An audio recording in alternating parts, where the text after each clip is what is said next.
Bullying is a form of aggression. It's intentional, usually repeated acts of verbal, social, cyber aggression with the intent to cause harm, either psychological or physical harm, to the target. And it also involves a power differential between the person bullying and the target of the bullying. Our mission at the Alberti Center is to identify, research, and disseminate information to practitioners about bullying, abuse, prevention, and intervention. So really our primary focus is on conducting empirical research about the problem of bullying, how it develops, and what we can do. We want to disseminate information that's high quality so that practitioners can have a research and theoretical base to guide their efforts in targeting this problem.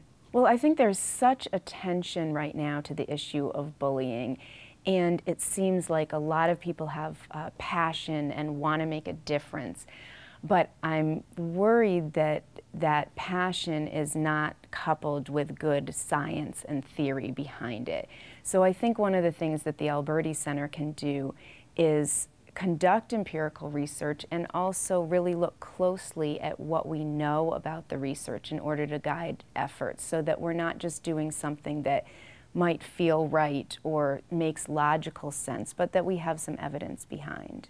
They target both the school level in terms of having clear, consistent policies that administrators and teachers need to follow around these issues, but they also work directly with the students, educating them not only about bullying, but giving them skill development, teaching assertiveness skills, empathy, how to manage emotions, and things like that. So it's not just looking at bullying is wrong and giving them quick solutions to it, but it's really having a shared vision and systematic efforts at targeting the problem and creating a culture where it's not acceptable and where kids and adults will step up to intervene. I will say that school policies that address this and that are enforced consistently have been shown to be effective. But in terms of laws, I don't think that just having more punitive laws to punish kids who bully is really the answer. I don't think we have data to support that. These policies explicitly define what bullying is and what it encompasses, and the many forms that it can take. They also have a consistent response that the school staff will take when this happens. Most often they have a continuum of consequences, not just suspension or expulsion, but meaningful, logical consequences for this behavior. And they have efforts that show that the schools are trying to prevent and educate and teach kids about these issues and give them the skills that are needed.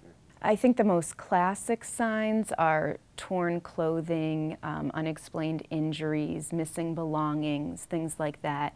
But oftentimes the signs are more subtle, changes in behavior, loss of interest in activities that they used to find enjoyable, school avoidance, headaches, stomach aches, those sorts of physical complaints that don't seem to have a real physical explanation for them.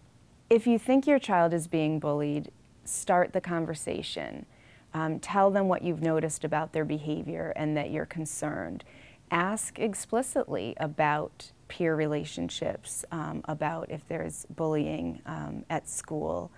And then listen and empathize when they tell their story. Sometimes that's the most important thing that we can do, is just be there with our children to hear and to say, that must be really hard for you. I'm sorry that that happened. That shouldn't have happened.